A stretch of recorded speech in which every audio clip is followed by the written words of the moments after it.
Oi, pessoal, tudo bem com vocês? Espero que sim.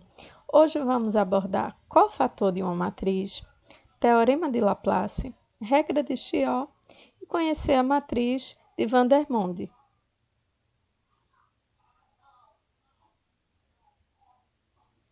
Olha só, quando falamos de cofator de uma matriz, seja uma matriz quadrada de ordem n maior ou igual a 2, chama-se cofator de um elemento A e J de A ao número real A e J. Observe que a gente tem aqui o A maiúsculo, tá certo? Que é o que representa o cofator.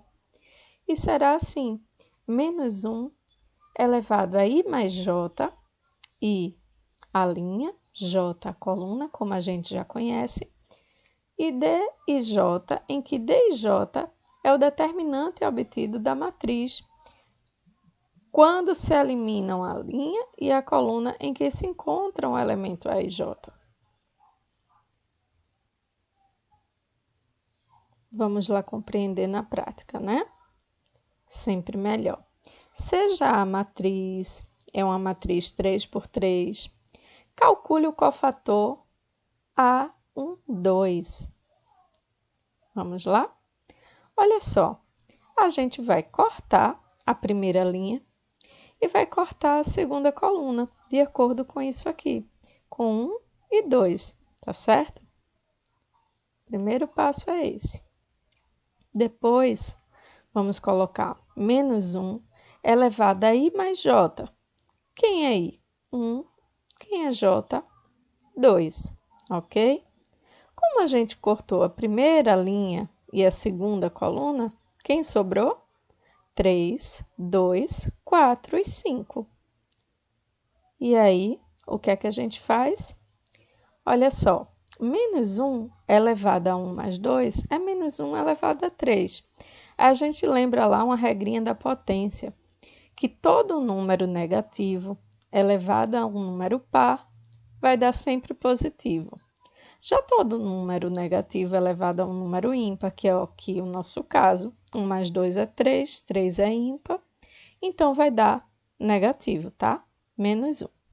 Vezes, e aqui o cálculo do determinante. 3 vezes 5, 15, menos 4 vezes 2, 8. E aí, implica dizer que a nossa solução, né, o nosso cofator A12 é igual a menos 7. 15 menos 8 dá 7. 7 vezes menos 1, menos 7. Agora o teorema de Laplace, que tem tudo a ver com o cofator. O determinante de uma matriz A, de ordem n maior ou igual a 2, é a soma dos produtos dos elementos de uma fila qualquer. Essa fila pode ser linha ou pode ser coluna, pelos seus respectivos cofatores. Como assim? A gente vai ter uma matriz, tá certo?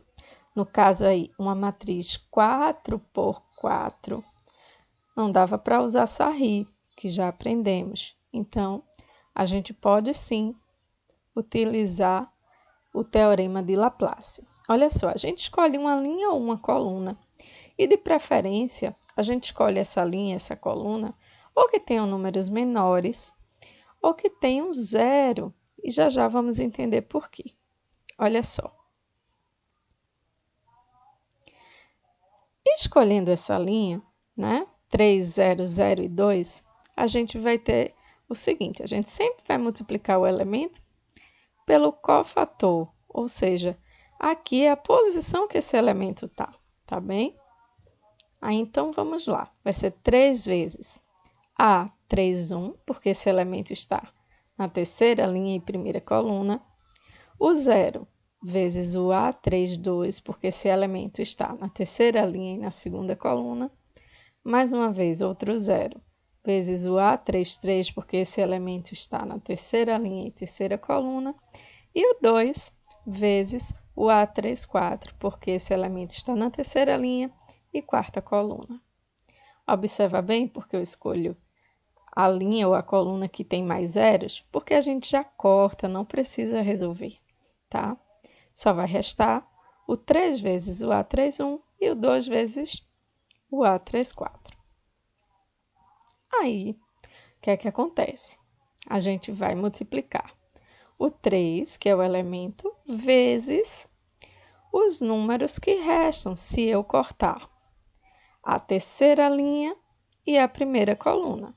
Eu corto a terceira linha e a primeira coluna, o que me resta vai me dar uma matriz 3 por 3.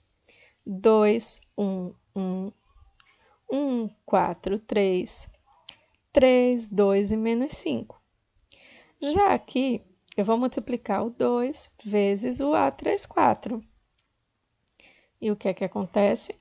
Eu vou cortar a terceira linha e cortar a quarta coluna. E o que me restar, eu coloco aqui em forma de uma matriz de terceira ordem 3 por 3. 1, 2, 1, 2, 1, 4 e 4, 3, 2 foi o que me restou.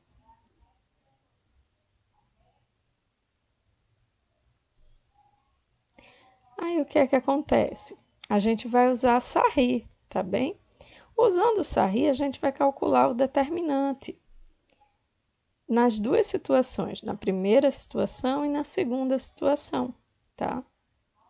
Sarri, a gente sabe que a gente vai descendo aí as ladeirinhas, né? Fazendo analogia, e depois eu uso a analogia subindo, mas a gente sabe que a ordem dos fatores não altera o produto, que vai ser o famoso menos, né?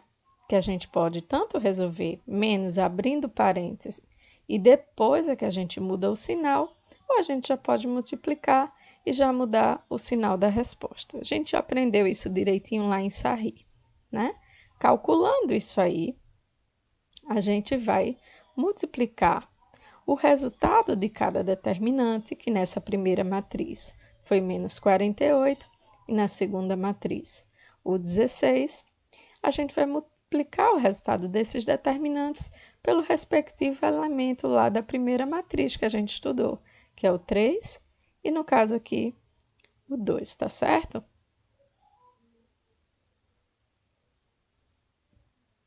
Então, menos 144, menos 32. O que é que me dá? Menos 176. Ok? Agora vamos para a regra de Chió. A regra de Chió é uma técnica utilizada no cálculo de determinantes de ordem também maiores ou igual a 2. Tá? Dada uma matriz A de ordem n, ao aplicarmos essa regra, obteremos uma outra matriz de ordem n menos 1, cujo determinante é igual de A. Por exemplo, se tivermos uma matriz que seja 4 por 4, não tem como a gente resolver por Sarri. Logo, a gente precisa utilizar aqui, por exemplo, a regra de Chió, para que ela vire uma matriz 3 por 3 e assim a gente possa resolver com Sarri. Olha só, desde que a matriz tenha um elemento igual a 1, eliminaremos a linha e a coluna deste elemento. Subtraímos de cada elemento restante o produto dos dois elementos eliminados, que pertenciam à sua linha e à sua coluna. Com os resultados das subtrações, obtém-se uma matriz, uma ordem menor que a anterior, porém com o mesmo determinante. Olha só, pessoal, na prática vamos compreender. Temos essa matriz 3 por 3 e iniciamos sim aqui, tá? Desde que a matriz tem um elemento igual a 1, exatamente esse 1, a gente vai cancelar aqui, ó. A gente vai trabalhar apenas com esses elementos aqui, essa nova matriz formada que nos restará. Olha só o que é que vai acontecer.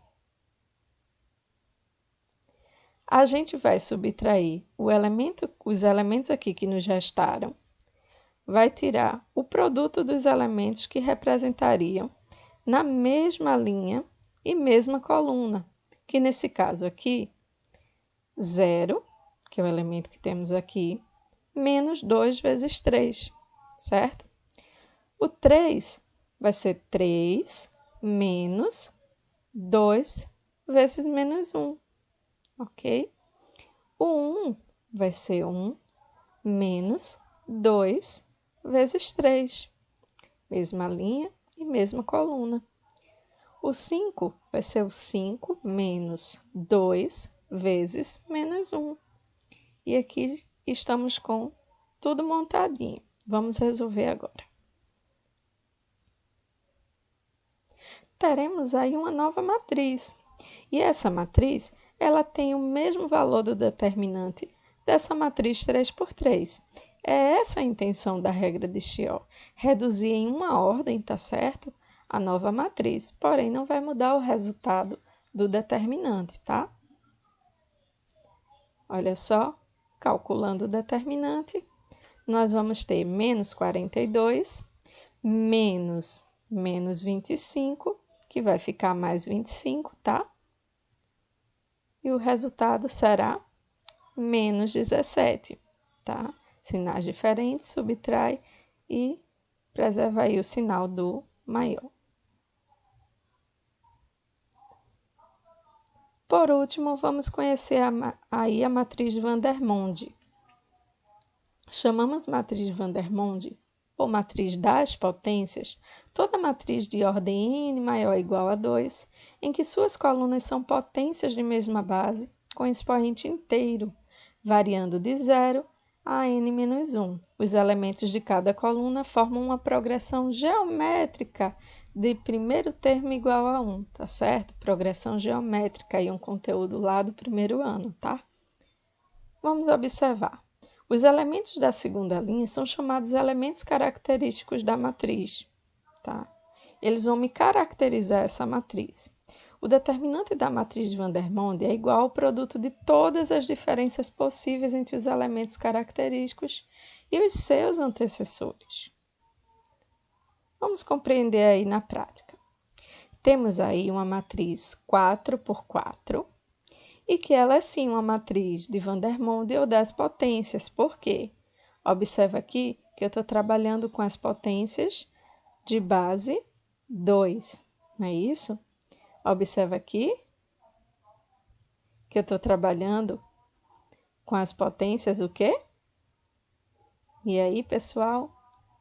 Olha só, progressão geométrica de razão 3, tá certo?